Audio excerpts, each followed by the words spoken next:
Halo, selamat datang kembali di channel YouTube Pengabdi Voli. Apa kabarnya teman-teman semua, para penggemar voli Indonesia, para penggemar timnas Indonesia, dan juga khususnya para penggemar Farhan Halim. Oke, hari ini saya akan membahas tentang kondisi terkini Farhan Halim yang saat ini membela Raja Wali Pasundan di Liga Voli Divisi Utama yang diselenggarakan di GOR Utama di Bojonegoro. Para penggemar Farhan Halim dan juga para penggemar voli Indonesia pasti bertanya-tanya, kenapa Farhan Halim kemarin tidak bisa membela Raja Wali Pasundan saat menghadapi Yusu Jogja di pertandingan lanjutan Liga Voli Divisi Utama. Jadi berdasarkan kabar yang beredar, Farhan Halim saat ini sedang mengalami cedera otot yang tidak bisa atau tidak memungkinkan bagi dirinya untuk membela Raja Wali Pasundan ketika menghadapi Yusu Jogja di pertandingan kemarin. Berdasarkan rumor yang beredar, cedera yang dialami oleh Farhan Halim itu sudah mulai dirasakan ketika Farhan Halim membela tim Jawa Barat pada Final Four Kapolri Cup tahun 2024 lalu. Jadi kalau teman-teman jeli atau para penggemar voli Indonesia jeli melihat pertandingan yang dijalani oleh Farhan Halim, saat itu Farhan Halim memang sudah beberapa kali memegangi bahunya. Kemungkinan besar saat itu Farhan Halim sudah merasakan bahwa ada yang salah atau ada yang tidak biasa di bahunya, sehingga dirinya akhirnya di Liga Voli Divisi Utama, khususnya saat melawan Yusu Jogja, dirinya itu tidak bermain di tengah lapangan. Kalau kita melihat kondisi yang dialami oleh Farhan Halim, tentu saja Farhan Halim dan juga pelatih Raja Wali Pasundan itu tidak akan memaksakan diri untuk memainkan Farhan Halim di pertandingan Liga Voli Divisi Utama, dan itu sudah terbukti ketika Raja Wali Pasundan menghadapi Yusu Jogja kemarin. Meskipun Farhan Halim sebenarnya masuk ke dalam DSP, tapi ternyata pemain timnas Indonesia itu tidak dimainkan oleh pelatih Raja Wali Pasundan. Keputusan itu tentu saja keputusan yang sangat bijak dari pelatih Raja Wali Pasundan. Karena apa? Cedera itu memang harus disembuhkan terlebih dahulu. Karena apa? Kondisi atlet, kondisi yang maksimal itu merupakan aset yang sangat berharga bagi seorang atlet, khususnya kalau kita bicara tentang pemain voli. Nah, kalau dipaksakan tentu saja cedera yang dialami oleh Farhan Halim itu bisa semakin parah dan itu bisa untuk mengancam karirnya di voli Indonesia. Kalau kita bicara lagi tentang cedera yang dialami oleh Farhan Halim, memang terdengar cukup menyesakkan atau cukup merasakan, tapi cedera itu mungkin kemungkinan besar merupakan hasil dari tidak adanya atau non-stop yang dijalani oleh Farhan Halim. Jadi Farhan Halim itu memang menjalani pertandingan demi pertandingan non-stop dan seolah tidak ada jedanya sejak tahun 2023 lalu.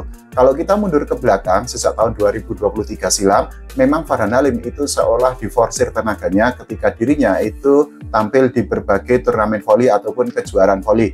Di 2023 dirinya itu sudah membela atau sudah bermain di Liga Voli, kemudian dirinya itu abroad atau melanjutkan karirnya di Liga Thailand. Setelah itu Farhan Halim itu juga bermain di Proliga. Tidak hanya itu, tidak hanya di level klub, kontribusi Farhan Halim itu juga dimaksimalkan di timnas Indonesia ketika pada tahun ini Farhan Halim itu membela timnas Indonesia di CV League tahun 2024. Hasilnya sama-sama kita ketahui bahwa timnas Indonesia itu harus puas berada di posisi kedua karena berada di bawah Thailand. Setelah bermain di CV League tahun 2024, Farhan Halim itu juga seolah tidak mempunyai waktu istirahat yang sangat panjang. Tenaganya kembali diforsir. Kali ini Farhan Halim harus membela Jawa Barat di PON tahun 2024. Hasilnya sama-sama kita ketahui bahwa Farhan Halim itu bisa membantu tim voli Jawa Barat menjadi juara PON 2024 sekaligus mengulangi prestasi Jawa Barat yang mereka bisa menjadi juara pada PON tahun 2021 di Papua silam. Setelah tampil di PON tahun 2024, Farhan Halim itu kembali diforsir tenaganya atau harus bermain di turnamen voli yaitu di Kapolri Cup tahun 2024. Saat itu Jawa Barat bertemu dengan Jawa Timur di partai final dan Jawa Barat harus mengakui ketangguhan Jawa Timur sehingga Jawa Timur akhirnya menjadi juara Kapolri Cup tahun 2024. Saat itu spike atau smash terakhir yang dilancarkan oleh Farhan Halim ternyata keluar sehingga Rifanur Mulki, Nizar Zulfikar dan para pemain Jawa Timur akhirnya keluar sebagai juara Kapolri Cup tahun 2024 silam. Nah, kalau kita bicara ke depannya seperti apa, seperti yang tadi saya bilang bahwa keputusan yang diambil oleh pelatih Raja Wali Pasundan untuk mengistirahatkan Farhan Halim itu merupakan sebuah keputusan yang sangat bijaksana. Karena apa? Cedera yang dialami oleh Farhan Halim itu tentu saja harus disembuhkan terlebih dahulu, karena setelah Livoli divisi utama, Farhan Halim itu sudah ditunggu untuk bermain di Proliga tahun 2025.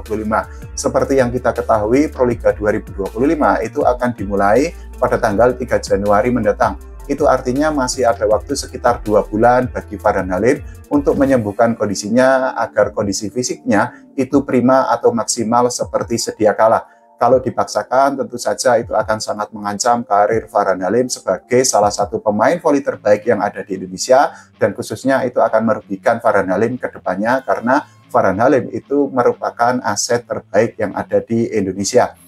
Nah, kalau kita bicara apakah tidak adanya Farhan Halim itu berpengaruh terhadap permainan yang ditunjukkan oleh Raja Wali Pasundan, ternyata Raja Wali Pasundan itu tetap menunjukkan permainan yang sangat solid, sangat luar biasa, dan sangat istimewa ketika mereka menghadapi Yusu Jogja.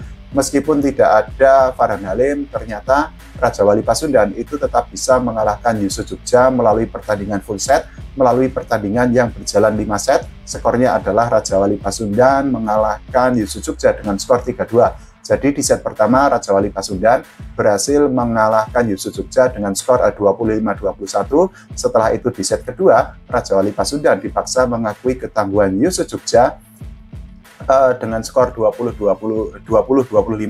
Di set ketiga lagi-lagi Raja Wali Pasundan itu mengalahkan Yusu Jogja dengan skor 25-18. Tapi di set keempat Yusu Jogja itu berhasil menyamakan kedudukan setelah menang dengan skor 30-28.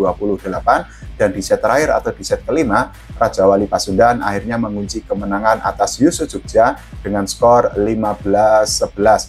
Nah, apa yang menjadi poin dari kemenangan Raja Wali Pasundan adalah Raja Wali Pasundan itu memiliki kumpulan pemain yang bisa dikatakan kualitasnya memang sangat bagus. Jadi selain Farhan Halim, memang Raja Wali Pasundan itu dihuni oleh beberapa pemain timnas Indonesia. Salah satunya adalah Agil Angga. Agil Angga sendiri itu tampil sangat luar biasa, sangat impresif dan sangat ganas ketika Raja Wali Pasundan itu mengalahkan Yusu Jogja. Jadi di pertandingan itu Agil Angga itu berhasil menyumbangkan 32 poin untuk Raja Wali Pasundan, sekaligus menjadi top skor di pertandingan itu.